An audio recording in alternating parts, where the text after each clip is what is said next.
Sebetulnya tema ini adalah tema yang sering disalahpahami dalam perjumpaan kita dengan saudara-saudara muslim. Bahkan muncul dan berkembangnya intoleransi beragama, secara khusus penilaian Islam tentang Kristen itu kadang-kadang bahkan sering diperuncing karena misunderstanding atau kesalahpahaman sebagian umat Islam tentang Allah Tritunggal. Karena itu apa yang saya lakukan di Indonesia itu adalah bagaimana mencairkan kesalahpahaman itu, tentu dalam nada dialogis, bukan perdebatan menang kalah, tapi membangun kesalahpahaman dalam dialog antara agama yang berbasiskan kerukunan, berbasiskan teologi religiumum, di mana melalui dasar ini orang bisa memahami teologi masing-masing tanpa mengintervensi tafsir satu agama terhadap agama yang lain. Tapi itu pun juga tidak mudah, karena orang beragama itu lebih suka bertengkar ketimbang berdamai, ya kan? Nah, tapi saudara-saudara, meskipun demikian itu tetap dijelaskan. Nah, bagaimana kita orang Kristen menjelaskan tentang Tritunggal? Pertama-tama harus saya sampaikan, Tritunggal itu wilayah metafisika. Artinya beyond the physics, bukan bicara tentang 1, 2, 3, bukan bicara pendekatan yang sifatnya numerikal atau bilangan, tetapi itu menyangkut misteri Allah dalam kekekalan. Saya bisa mengurai ini dalam dua pemahaman. Yang pertama, keberadaan Allah. Keberadaan Allah itu bisa dipahami dalam dua aspek. Yang pertama, ada demi dirinya sendiri, artinya ada demi diri Allah sendiri. Itu ada secara kekal. Yang kedua, ada dalam relasi dengan yang lain. Apa maksudnya? Ada karena diri sendiri. Ini pemahaman yang sifatnya ontologis.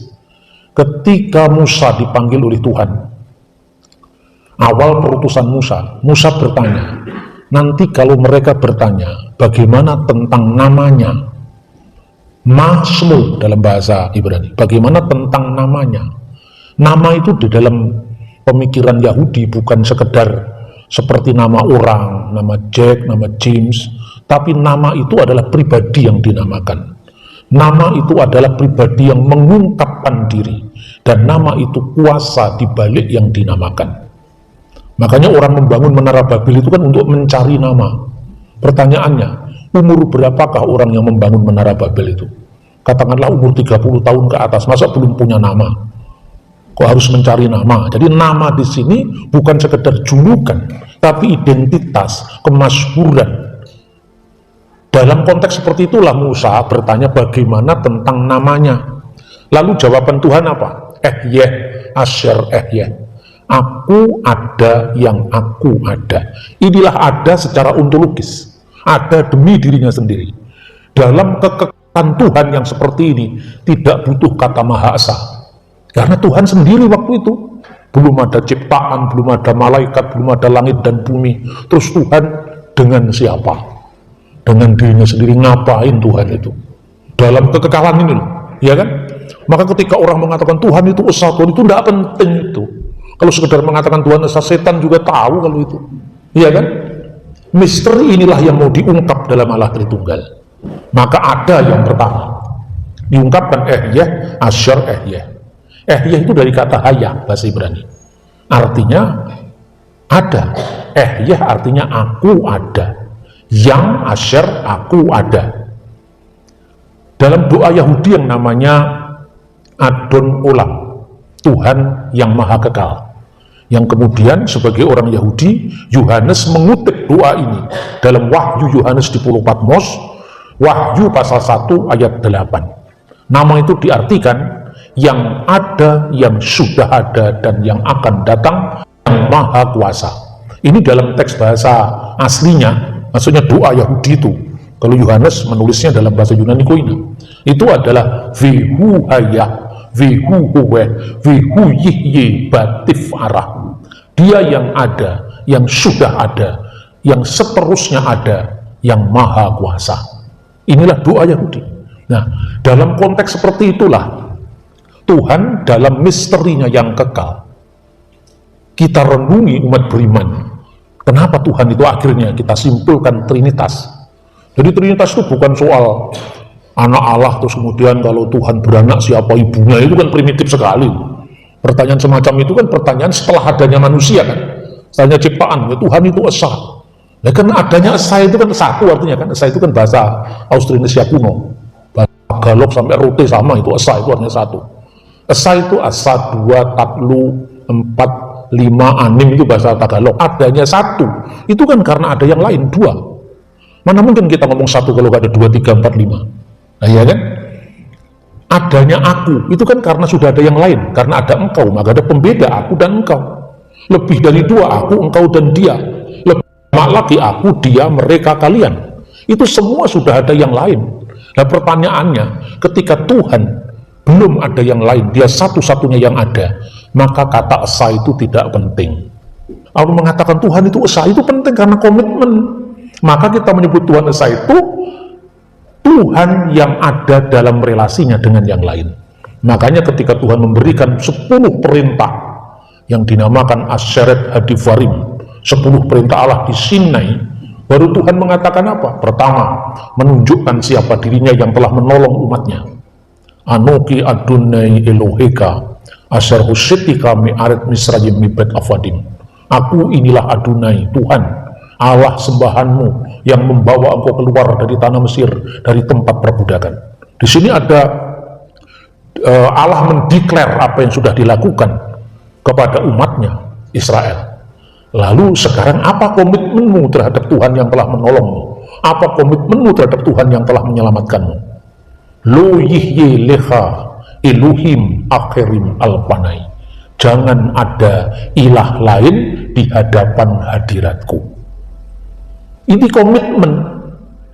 Kamu tidak boleh menduakan Tuhan, itu komitmen. Sebelum adanya ciptaan, Tuhan tidak butuh kata asa. Baru hukum ini harus kamu ajarkan kepada anak-anakmu ketika engkau bangun, ketika engkau menjelang tidur, ketika engkau dalam bepergian. Maka kemudian ada Shema Yisrael, Adonai Elohenu, Adonai Echad.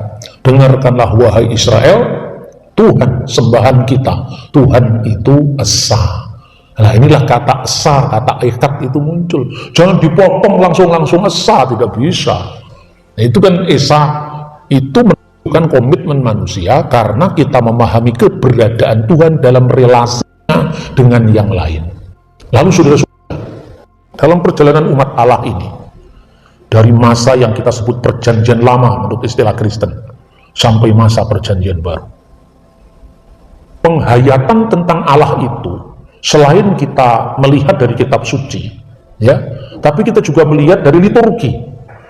Begitu kita membaca kitab Taurat lembaran pertama, di situ sudah menyebutkan Allah, Roh Allah, dan Firman Allah. Bereshit bara Elohim et hasamayim ve et sa'aret. Pada mulanya Elohim Allah menciptakan langit dan bumi. Bagaimana keadaan bumi ketika itu? Veha aret hayyetah tohu wabohu. Bumi itu belum berbentuk dan kosong. Wahosek dan kegelapan alfine tehom menutupi samudra raya. Viruah Elohim dan roh Allah merakefet alfine hamayim, melayang-layang di atas permukaan air. Roh Allah itu sumber hidup dalam diri Allah yang menyalurkan hidup kepada ciptaan yang masih dalam tahap pembentukan. Lalu yumir Elohim, dan berfirmanlah Allah, Yehi or, jadilah terang, maka terang itu jadi. Allah, Roh Allah, Firman Allah. 3 kali disebut kata Elohim itu menunjukkan eksistensinya hanya satu. Kenapa? Allah, Roh Allah, Firman Allah. Allah bicara eksistensi, Roh Allah bicara tentang rohnya sang eksistensi ini. Firman Allah, firmannya sang eksistensi ini. Maka satu dalam ketigaan. Kan begitu. Terus kemudian Mazmur 33 ayat 6. Oleh firman Tuhan langit dijadikan, oleh nafas dari mulutnya segala bala tentaranya. Muncul lagi ada ketigaan ini, ya kan? Kemudian pada masa perjanjian baru, ketika Yesus memberikan perintah pekabaran Injil, pergilah jadikanlah semua bangsa muridku dan baptiskanlah mereka dalam nama Bapa dan Putra dan Roh Kudus. Bahasa aslinya esto onomatopatos kitu iu kitu agiu pneumatos. Di dalam nama, di sini bentuk tunggal. Kalau kita memahami teks itu bentuk tunggal, bukan di dalam nama-nama. Bahasa Yunani esto onomata, tapi di dalam nama, in the name of the Father and the Son and the Holy Spirit. Jadi Father, Son and the Holy Spirit itu adalah one God. Clear sebetulnya. Kemudian dalam konteks penyembahan, kenapa ketika orang Israel menerima berkat yang disebut berkat Harun selalu bernada trinitaris? Ketika malaikat memuji Tuhan, misalnya dibaca di dalam kitab Yesaya 6 ayat 2 dan 3, para serafim berdiri di sebelah atasnya, masing-masing mempunyai 6 sayap. 2 sayap dipakai untuk menutupi muka mereka, 2 sayap dipakai untuk menutupi kaki mereka, dan 2 sayap dipakai untuk melayang-layang. Dan mereka berseru kepada seorang, katanya, kudus, kudus, kuduslah Tuhan semesta alam, seluruh bumi penuh dengan kemuliaannya. Kenapa kudus diucapkan 3 kali? Kenapa bukan 4 kali atau 5 kali sekalian Pancasila? Ya kan? Apakah ini kebetulan? Gereja menghayati itu bukan kebetulan. Kemudian ketika wahyu Yohanes disampaikan di Pulau Patmos, dalam penglihatan Yohanes, dan 4 makhluk itu masing-masing bersayap 6 sekelilingnya, dan di sebelah dalamnya penuh dengan mata penuh, dan dengan tidak berhenti-hentinya mereka berseru siang malam, kudus, kudus, kuduslah Tuhan Allah yang Maha Kuasa, yang sudah ada, yang ada, dan yang akan datang. Jadi 3 yang disebut kudus, kudus, kudus tadi berkaitan dengan yang ada, yang sudah ada, dan yang akan datang. Itulah pengertian dari nama Tuhan yang dibaca Yod He Vav He Tetragrammaton. Orang Yahudi tidak berani baca itu sampai sekarang. Yang membaca Yahweh itu orang Kristen karena tradisi akademis, ya kan? Mereka membaca Adonai, mereka membaca Hashem, nama di atas segala nama. Nah, pada saat liturgi, ya, kita bisa salam trinitaris disebutkan di dalam 2 Korintus pasal 13 ayat 14, ayat 13. Kasih karunia Tuhan Yesus Kristus dan kasih Allah dan persekutuan Roh Kudus menyertai kamu sekalian. Kenapa harus 3 juga? Kalau bagi logika orang saksi Yehova, ini kalau Petrus, Yohanes, dan Paulus berbaris 3, apa itu Tritunggal? Nah, itu karena pikirannya tidak terlalu cerdas. Ya 3-nya manusia baris kan tidak sama dengan kalau orang bicara tentang misteri Tuhan kan. Nah, lalu pertanyaannya sekarang, kenapa harus dihayati dengan Trinitas? Trinitas itu penghayatan tertinggi yang Tuhan pimpin kepada gerejanya lewat pengalaman iman yang meneguhkan iman mereka sehingga mereka bertahan melewati penganiayaan. Mereka lebih baik mati ketimbang menyangkal Tuhannya. Ketika Polikarpus uskup Smyrna, muridnya Rasul Yohanes, wafat, dia disiksa dan dinaikkan ke api untuk dibakar. Dia dikatakan sama wakil dari Prokuma, sangkalah Yesus itu, apa sulitnya kamu membakar dupa di depan patung kaisar? Apa sulitnya? Bekerja samalah dengan kami. Itu orang yang menangkap Polikarpus. Polikarpus diam, dia tidak mengucapkan sepatah kata pun sampai kemudian dia menegaskan komitmennya. 86 tahun saya mengikuti dia dan dia tidak pernah mengecewakan aku. Dia lebih baik mati ketimbang menyangkal Sang Kristus. Lalu ketika dia dibakar itu, dia mengucapkan himne kepada Allah Tritunggal. Waktu itu belum disebut Tritunggal. Lah orang sebutannya dipersoalkan, isinya gagal paham. Relasi antara Bapa, Putra, dan Roh Kudus yang disebutkan dalam teks baptisan Tuhan Yesus tadi, atau Allah firman-Nya dan rohnya itu seperti apa? Baru kira-kira tahun 180-an, ini judulnya loh, 180 itu judulnya. Itu muncul untuk pertama kali kata triados. Dari siapa? Dari Mar Theophilus al-Antaki, Alkitis Theophilus dari Antioquia, Santo Theophilus dari Antioquia. Dia menulis dalam bukunya itu kira-kira seperti ini. Triados, Hotheos, Triados, Tritunggal yaitu Allah. Keho logos auto, ketis supias auto. Allah dan firman-Nya dan logosnya dan roh kebijaksanaannya. Katanya di sini menunjuk kepada Dia yang satu. Saya, subjek, pikiran sayanya kan tetap menunjuk kepada yang satu. Roh saya menunjuk kepada yang satu. Kata auto di sini menunjuk kepada bukan subjek lebih dari satu. Maka dikatakan tis supias auto, dan kebijaksanaannya. Berarti roh kebijaksanaannya Allah. Logos auto berarti logosnya Allah. Ini berarti ada kesatuan di dalam ketigaan tadi. Kemudian kenapa harus ada katanya di situ? Katanya di situ menunjuk pada kesatuan. Lalu apa formulasinya seperti apa? Lewat bimbingan Roh Kudus, gereja sepanjang abad kemudian menggumuli panggilan itu, menggumuli pengalaman itu, mau diformulasikan seperti apa supaya menjadi pedoman bagi umat, supaya umat tidak bingung, kan begitu. Rumus itu dasarnya apa? Dasarnya pengalaman yang mendahului perumusan. Pengalaman kan ada dulu. Polikarpus berani mati memuja Tritunggal. Paulus mengucapkan salam berkat demi Tritunggal. Yesus membaptis demi nama Bapa, Putra, dan Roh Kudus, yang adalah satu nama tadi, berarti tiga dalam satu. Lalu satunya itu satu apa? Tiganya tiga apa? Baru dicarikan istilahnya, gitu loh. Nah, contohnya gereja-gereja berbahasa Yunani pertama kali menggumuli satu dalam apa, tiga dalam apa. Lalu dia menemukan kata hipostasis dalam Alkitab. Ini mari kita baca di dalam surat Ibrani pasal 1 ayat 3. Ia adalah cahaya kemuliaan Allah dan gambar wujud Allah, dan menopang segala yang ada dengan firman-Nya yang penuh kekuasaan.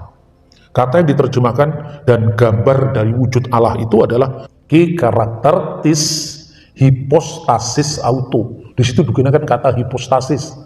Dalam Alkitab terjemahan bahasa Inggris kadang-kadang diterjemahkan his persona, his person, personanya. Kemudian kata ini dicari maknanya apa. Lalu ditemukan lagi satu kata. Kata ini jarang sekali di dalam Perjanjian Baru muncul, yaitu kata ada. Keberadaannya satu, tiganya dalam hal apa gitu kira-kira. Keberadaannya misalnya ada satu kata yaitu ousia. Tapi kata ousia itu maknanya ada, lebih rujuk kepada pokoknya yang ada. Maka contohnya misalnya anak yang hilang. Ada dua orang anak, satunya anak yang hilang tadi, kemudian meminta properti dari orang tuanya. Properti di situ bahasa Yunani-nya ousion. Jadi keberadaan. Maka ini kalau soal bahasa ya, bicara kenapa orang kaya di Indonesia disebut orang berada. Ya kan? Mendingan bahasa Inggris orang kaya disebut the have, dia memiliki, tapi tidak sepenuhnya keberadaannya. Tapi kalau orang Indonesia itu lebih parah, orang kaya disebut orang berada, karena adanya diukur dari kekayaannya, benar apa tidak? Makanya ya kata ousion itu dipakai misalnya selain di dalam pengertian properti tadi, kita bisa melihat ini, doa Bapa kami misalnya. Dalam doa Bapa kami itu, berikanlah kami makanan kami yang secukupnya. Nah, kata secukupnya ini sebetulnya juga problematik, belum tentu benar itu. Nah, makanya di dalam Alkitab bahasa Latin diterjemahkan, berikanlah makanan kami yang hakiki setiap hari. Kenapa hakiki? Karena ada kata epiusion di situ. Kalau di dalam terjemahan bahasa Arab, doa Bapa kami itu, Upsana kafafana atinal yaum. Berikanlah kami makanan kami yang secukupnya. Itu terjemahan lembaga Alkitab Mesir. Tapi terjemahan lembaga Alkitab Libanon, Kupsana jauharia aktinal yaum. Berikanlah kami makanan hakiki kami sehari-hari. Kok bisa makanan hakiki? Karena manusia itu tidak hanya hidup dengan roti, tapi dengan firman Allah. Di situ makanan bukan hanya makanan jasmani, tapi juga makanan rohani. Makanya kata jauhar itu muncul nantinya sebagai terjemahan ousion atau ousia. Nah, rumit ya Bapak Ibu ya, karena bicara tentang Tuhan itu memang rumit. Ya kalau mau sederhana dikatakan bagaimana? 3, 1, 1, 3 ya kamu pahamilah. Manusia itu misalnya terdiri dari keberadaannya, kalau manusia tubuh, kalau Tuhan itu tak kasat mata, jiwa dan roh. Sederhana kan? Tubuh, jiwa, roh. 1 apa 3? 1 Pak. Tapi sekarang lebih lanjut. Coba kamu gambar rohmu, kan nggak bisa, rumit juga. Nah kalau bicara manusia aja rumit, psikologi manusia aja perlu bertahun-tahun belajar, apalagi Tuhan kan gitu kan. Maka kalau tidak banyak ngerti, nggak usah protes, terima saja. Tapi kalau Anda mau siap mau belajar, ya metodenya harus benar, jangan Tritunggal dipahami matematika. Orang mengatakan, orang Kristen itu tidak normal. 1 tambah 1 tambah 1 sama dengan 3 bukan 1 katanya. Terus saya bilang, kenapa kamu tambah? Tidak kamu kalikan. Ayo coba, 1 kali 1 kali 1 tetap 1. Lah Tuhan kok tak terhingga kamu pahami seperti bilangan? Adanya bilangan itu karena ada kalkulasi kan. Terus saya bilang, sudah usah ngomong Alkitab, ngomong Aristoteles saja. Ini mahasiswa saya di kampus-kampus, saya tanya, kamu tahu, pengenalan manusia itu minimum dalam 3 tahap. Mengenal keberadaan. Yang pertama, tahap pertama, kata Aristoteles, fisik. Saya mengatakan bahwa bola ini bulat karena ada bendanya. Pengalaman fisik, saya mengalami bola bulat, maka saya akan bola itu bulat. Meja ini persegi panjang, kan ada bendanya, persegi panjang. Itu kalau kata Aristoteles, itu pengenalan ilmu yang paling rendah. Baru ditingkatkan satu tahap lagi, namanya matesis. Matesis itu sudah kalkulatif. Misalnya, 5 kali 5 sama dengan 25. 5 kali 10 sama dengan 50. 10 kali 100 sama dengan 1000. 1000 kali 10 sama dengan 10.000. Coba gambarin 10.000 seperti apa. Lalu digambarkan 10.000 rupiah, 10.000 dolar. Nah itu kan gambar 10.000 angka. Tapi 10.000 itu 10.000 apa? 10.000 kilometer, 10.000 liter, 10.000 mil itu apa? Kan nggak ada bendanya. Tapi rasio kita bisa paham karena secara kalkulatif memang masuk akal. Kan gitu kan? Yang terakhir baru yang namanya metafisik. Meta itu beyond, fisik itu fisik, beyond fisik. Di balik yang fisik, misalnya Tuhan itu satu. Tuhan yang satu itu menyertai orang-orang beriman. Yang di seluruh Indonesia jumlahnya 20 juta orang beriman. 20 juta itu tinggal dari Sabang sampai Merauke, berjajar pulau-pulau. Ada yang tinggal di Medan, tinggal di Banda Aceh, tinggal di Jakarta, tinggal di Surabaya, sampai tinggal di Jayapura dan Sorong. 10 juta atau 20 juta manusia yang tinggal menyebar di seluruh pelosok Nusantara, disertai dengan satu Tuhan. Lalu Tuhannya apa jadi 10 juta atau 20 juta? Tidak. Lah kenapa? Karena Tuhan itu tidak terikat oleh ruang, tidak terikat oleh waktu. Itulah yang namanya metafisik. Lah Tritunggal itu wilayah itu. Kalau bahasa filsafatnya Yahudi, bahasa Kabalah itu Ein Sof, dia yang tak terhingga. Maka tak terhingga ditambah tak terhingga, hasilnya tetap sama, tak terhingga. Lah itu saudara-saudara kira titik-titik tolaknya. Maka kemudian dari berdasarkan tek-tek perjanjian baru tadi, mulai ditemukan hanya ada satu substansi, sekaligus satu hipostasis. Ketika gereja dirongrong oleh ajaran bidat yang namanya Arius itu mengatakan begini kira-kira, pernah ada waktu di mana dia tidak ada. Sebelum diciptakan dia tidak ada. Atau dia diciptakan dari ketiadaan. Atau kepada orang yang mengatakan dia memiliki hipostasis dan ousia yang berbeda. Di sini kata hipostasis dan ousia masih disamakan. Ini tahun 325. Artinya sama-sama dengan ada, cuman meskipun ada, kalau bicara adanya Tuhan kan beda dengan adanya ciptaan kan. Maka ketika Arius mengajarkan ada waktu, ada limit waktu di mana dia tidak ada.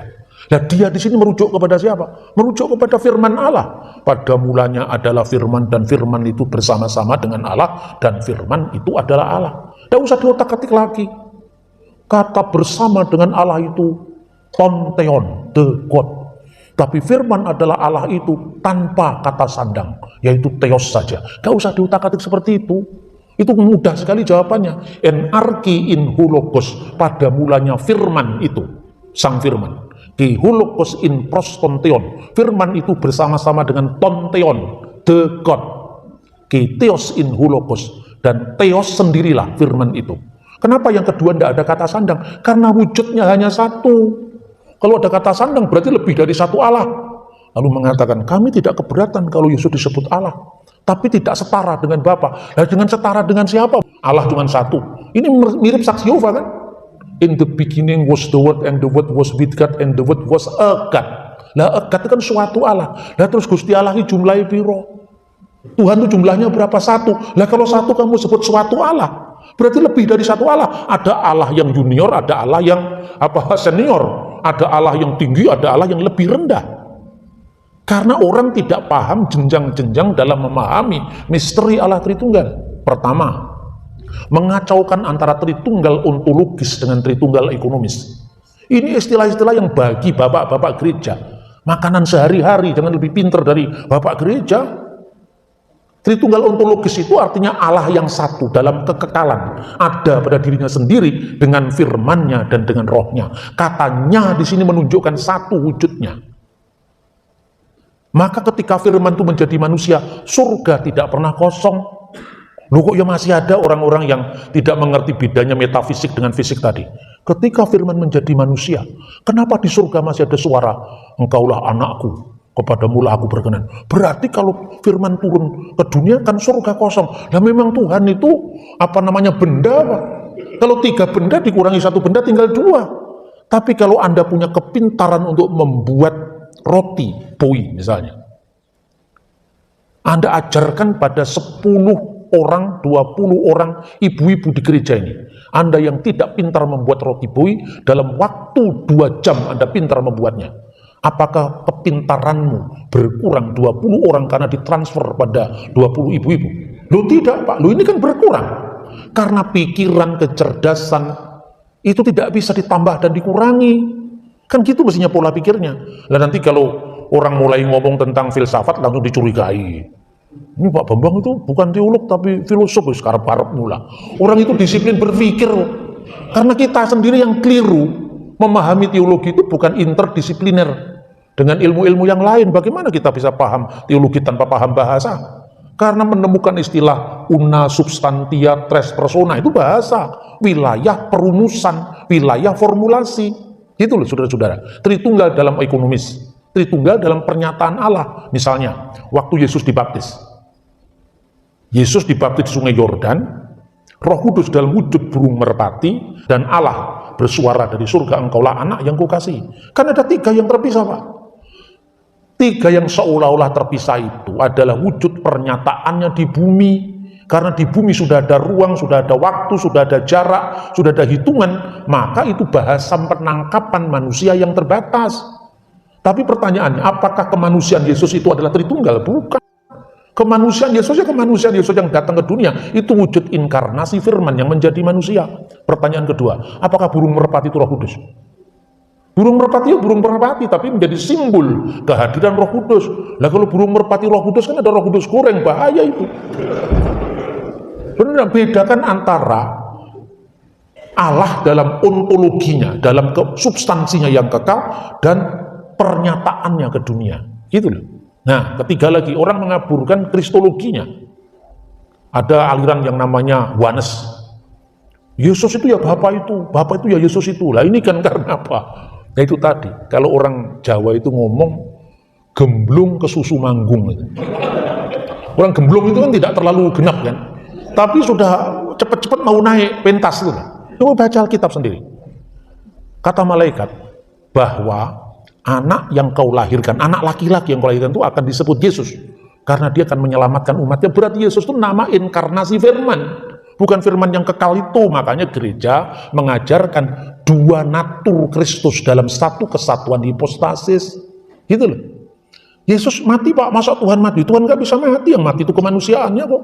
Maka dikatakan dia yang dibunuh dalam keadaannya sebagai manusia. Gitu loh saudara-saudara. Jadi apa artinya Yesus disebut Bapa yang kekal dalam Yesaya pasal 95? Kristus itu kan Adam kedua, Adam terakhir. Adam yang pertama itu yang membuat manusia jatuh ke dalam dosa.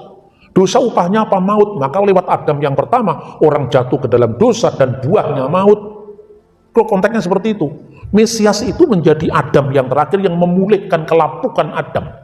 Maka Adam yang kedua itu bukan Bapa yang membawa kepada kerusakan dan kebinasaan, tapi Bapa yang kekal. Bukan berarti Yesus itu Allah Bapa gitu loh. Kan tidak sulit memahami itu sebetulnya. Akhirnya kata ausia dan kata hipostasis yang dulunya itu artinya cenderung sama, kemudian nanti di konsili berikutnya, konsili Konstantinopel tahun 381, kemudian kata hipostasis tidak ada lagi di situ, hanya kata usia. Maka Yesus baik di konsili Nikea sampai konsili Konstantinopel disebut sebagai homoousios. Artinya apa? Setara dengan Bapa. Loh, kenapa disebut setara? Nah, contohnya begini. Firman Allah dan Allah itu lebih dulu mana adanya? Kan dia di sini kan firman toh. Dia yang dimaksudkan di sini, ada waktu di mana dia pernah tidak ada. Dia ini kan firman. Nah, Yesus itu kan firman Allah. Pada mulanya adalah firman, dan firman itu bersama-sama dengan Allah, dan firman itu adalah Allah. Nah, sekarang pernahkah kita membayangkan Allah pernah ada tanpa firman-Nya? Ayo sekarang. Duluan mana Allah dengan firman-Nya? Kata saksi Yehova pasti jawab. Duluan Yehuwa, Pak. Nah, terus firman yang menciptakan siapa? Yang menciptakan Yehuwa. Bagaimana caranya Yehuwa menciptakan? Jadi berfirman, Pak. Jadi maka jadilah. Loh, katanya kamu firman diciptakan. Allah menciptakan dengan firman-Nya. Betul? Betul, Pak. Kalau gitu firman itu ciptaan atau bukan ciptaan? Ciptaan, Pak. Loh, yang menciptakan siapa? Allah. Allah menciptakan caranya bagaimana? Berfirman. Loh, firman yang menciptakan kamu katakan bukan ciptaan, bagaimana? Kamu katakan ciptaan. Padahal Allah menciptakan dengan firman-Nya. Itu lebih dulu mana Allah dengan firman-Nya? Ya mestinya lebih dulu Allah, Pak. Berarti Allah sudah ada, firman-Nya belum ada. Betul, Pak. Nah, waktu firman-Nya belum ada, apakah Allah pernah bisa menciptakan? Ya bisa, Pak. Menciptakan dengan cara apa? Dengan berfirman. Loh, katanya firman-Nya belum ada. Logikanya sederhana sekali di konsili itu. Terus akhirnya kejar terus. Terus Yesus fungsinya apa di situ? Dia kan sukanya ayat-ayat. Coba Bapak baca di Amsal 8:20. Sudah tahu saya, tidak usah dibaca, saya sudah tahu saya. Dia yang menciptakan aku sebagai permulaan begitu, itu kan maksudkan, ya ini kan bahasa sastra ini. Amsal itu kan ditulis sebelum Yesus datang ke dunia kan. Tapi bahasa aslinya di situ bukan menciptakan, memiliki kanani dari kata kana. Makanya Melkisedek memberkati Abraham dengan koneh simayim viaret, pencipta langit dan bumi. Aslinya itu pemilik langit dan bumi sebetulnya. Cuman dalam bahasa sehari-hari kata pemilik dengan pencipta itu dibedakan apa enggak? Gusti kang murbeng dumadi, bahasa Jawa. Murbeng dumadi, murbo ing dumadi, yang mengawali segala sesuatu. Coba kalau diterjemahkan harafiah, Tuhan pengawal segala sesuatu. Memang pengawal presiden apa? Kan bahasa itu kan ada rasa bahasa, nggak bisa diterjemahkan harafiah. Maka jangan kamu otak-atik teks Alkitab dengan keterbatasan pikiranmu. Gini loh, Pak, Tuhan itu ketika menciptakan dibantu oleh Yesus. Betul, cara membantunya bagaimana? Wong dia ciptaan kok menurut kamu. Menciptakan itu apa artinya sih? Mengadakan dari tidak ada menjadi ada. Lah Yesus sendiri menurut imanmu pernah tidak ada karena diawali oleh waktu. Bagaimana seorang ciptaan membantu sang pencipta mengadakan dari tidak ada menjadi ada sementara dia pernah tidak ada? Coba, mana yang tidak masuk akal? Gitu? Yesus itu ciptaan, bagaimana ciptaan membantu sang pencipta? Kok Tuhan rendah sekali kamu rendahkan? Tuhan kok dibantu makhluknya? Tidak ada mustahil bagi Tuhan. Oh, kamu yang mustahil bagi otakmu, bukan bagi Tuhan. Jadi kalau sudah kepepet, tidak ada mustahil bagi Tuhan. Memang, tapi mustahil bagi otakmu. Gitu loh, ini yang dimunculkan dalam konsili Nikea. Maka gereja menghadapi kelompok yang mengatakan pernah ada waktu di mana firman pernah tidak ada. Ya tidak mungkin kan firman pernah tidak ada. Firman selalu ada. Makanya yang ada, yang sudah ada, dan seterusnya ada, yang maha kuasa. Itu. Nah, kemudian saudara-saudara, lewat pergulatan gereja yang panjang itu, akhirnya gereja memutuskan kanun al-iman, konstitusi iman, pengakuan iman. Maka kalau pengakuan iman Nikea itu bunyinya begini: aku percaya akan satu Allah, Bapa yang maha kuasa, pencipta segala sesuatu yang kelihatan maupun yang tidak kelihatan. Itu teks aslinya. Kemudian ya, dan satu Tuhan yaitu Yesus Kristus, anaknya yang tunggal, yang lahir dari Bapa, yaitu dari ousia Bapa, dari keberadaan Bapa. Allah dari Allah, terang dari terang, Allah sejati dari Allah sejati, dilahirkan tidak diciptakan. Dilahirkan karena apa? Sebelum firman itu keluar dari wujud Allah, dia sudah ada dalam diri Allah. Lahirnya sebuah ide itu perlu ibu apa tidak? Perlu mama apa tidak? Makanya lahir dari Bapa. Jangan dipahami, Tuhan tidak beranak dan tak diberanak. Kan sudah tahu kalau itu. Memang Tuhan tidak beranak secara fisik karena di sini sebelum segala abad. Ya kan? Kenapa dikatakan dilahirkan tidak diciptakan? Karena olehnya segala sesuatu diciptakan, yang di langit maupun yang di bumi. Dan untuk kita keselamatan manusia telah menjadi manusia dan seterusnya. Dan aku percaya akan Roh Kudus titik. Belum ada deskripsinya.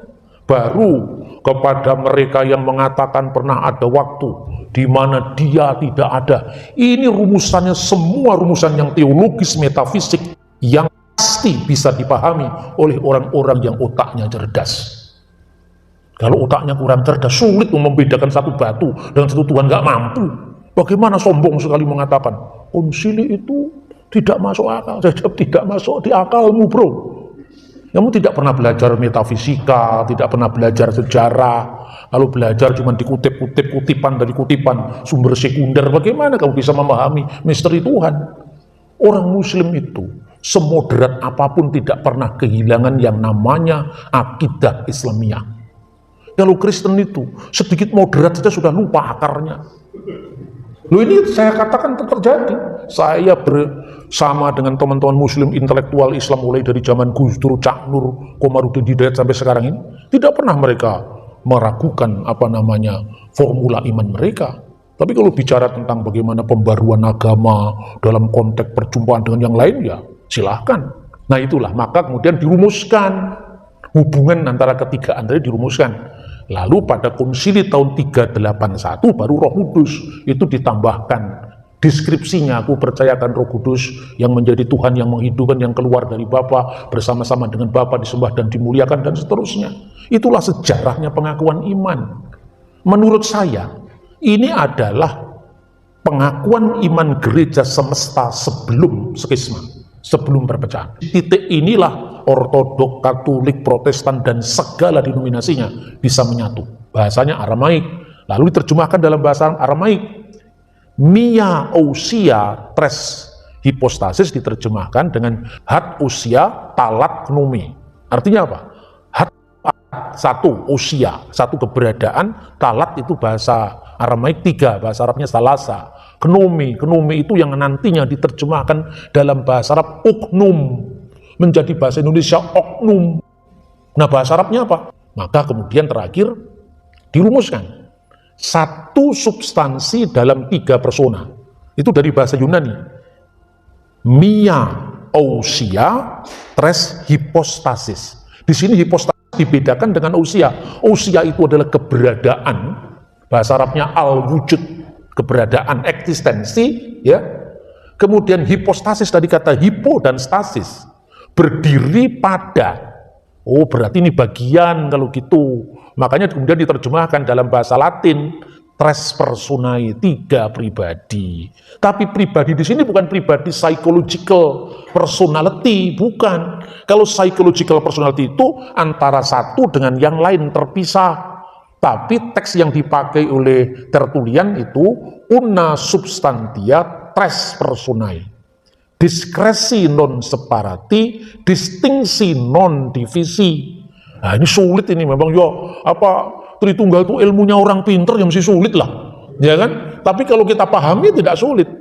Berbeda tapi tidak terpisah, memiliki kekhasan secara tak terbagi.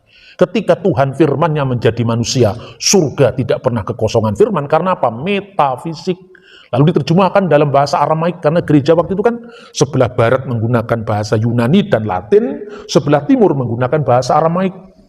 Makanya liturgi di gereja Syria Ortodok, Maroni, Syria Timur, wahid fi jauhar talata fi akonim. Akonim itu kata jamak dari uknum.